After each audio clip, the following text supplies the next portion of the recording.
Techo stared at the illuminated sphere circling his kingdom. Okay. I know I'm supposed to know what this means, but I wasn't as good a student as Agatha.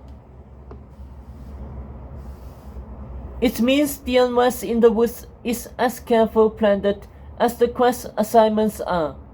Professor Dovey cuts in, sounding as teacherly as when she had taught his good dean's class. The snake doesn't want the entire woods in upheaval. He only wants the kingdoms closest to Camelot to suffer, and he's paying his minions to target these kingdoms specifically. But why the kingdoms around Camelot instead of Camelot? Lancelot asked. And why these small time attacks, fires, looting, beasts? Why not just come for Tedros? Oh, he's coming for Tedros. And soon. That is a certainty, said Merlin. Let him come for me, Tedros retorted, fist clenched. I'll kill him.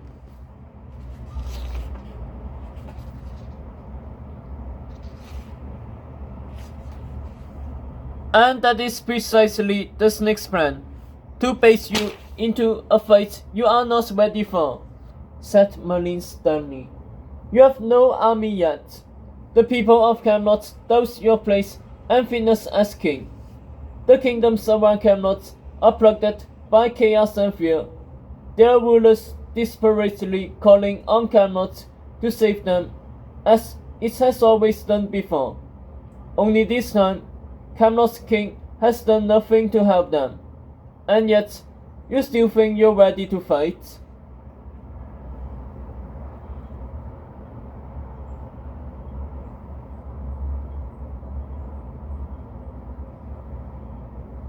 I'm King Arthur's son, Tedros defended.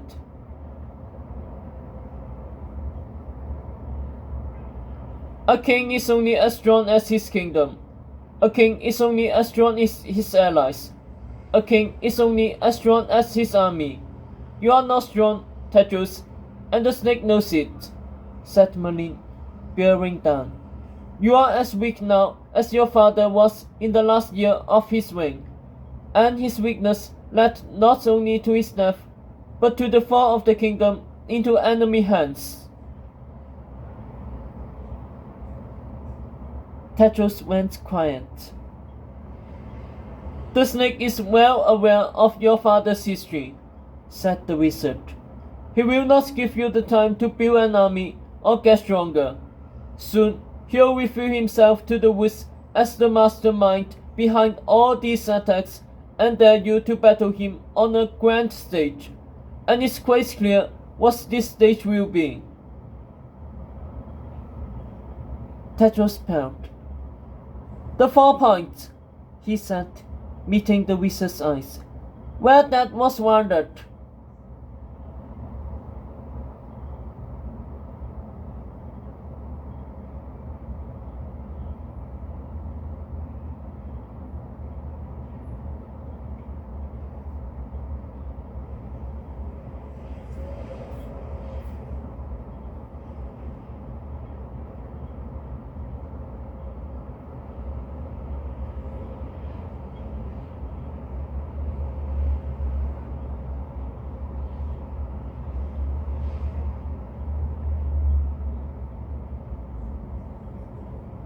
It's surely why he tricked the Lady of the Lake into kissing him, so the 4 points would no longer be protected, said the wizard.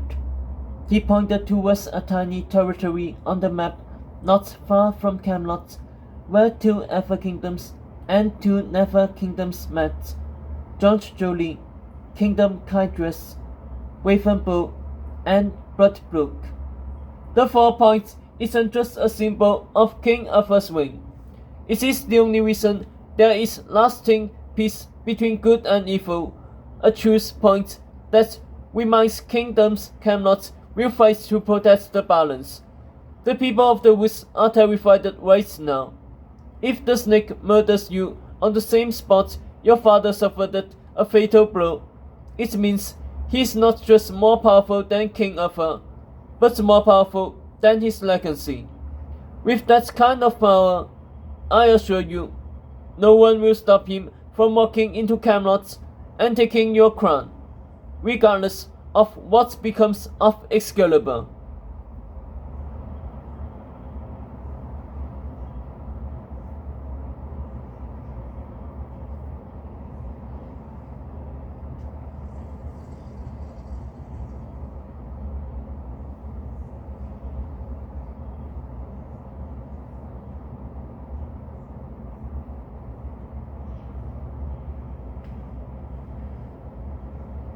Which is why I should wipe out their whites now, Tedros returned, rising from his seat. No, it's why you shouldn't wipe out there at all, said Merlin. Did you hear anything I just said? The 4 points will be a trap, and to fight the snake there is to fall right into it. The young king stared at him, still on his feet. So, I should let him violence Camelot's land, my father's sacred memorial. I have to stop him.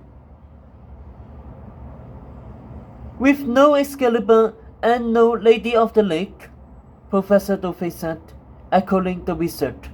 On land that he has been scouting for weeks, stay the course, Tedros, just like you planned it. Build alliances. Build your army for the bigger war to come.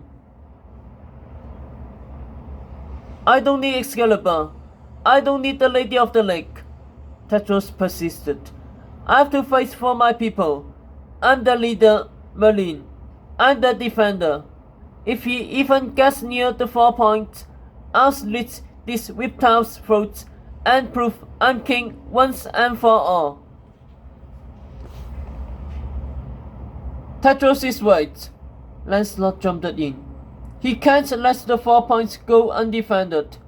I'll ride with him and fight by his side.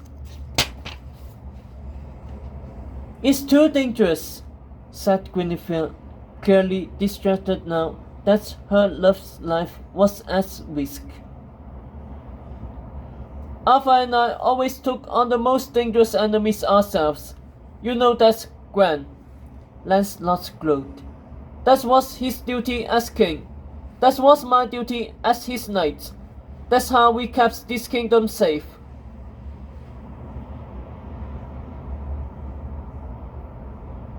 But this is Tedros, not Arthur. Guinevere came back. Last time you and Tedros fought together, you ended up impaled to a tree by the schoolmaster and nearly bled to death. Even you said that your shoulder isn't the same since. And now you want to ride into battle again? Listen to Merlin and Professor Dovey. Both of you. Don't do anything rash.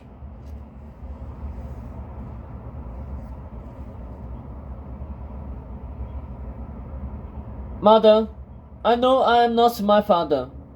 Thank you for reminding me of that, Tedros said coldly. But Agatha and my friends are out there in the woods fighting my quests. I can't let them risk their lives for me any longer. He turned to Merlin. This is my destiny as king. No one else. You can't stop me from fighting.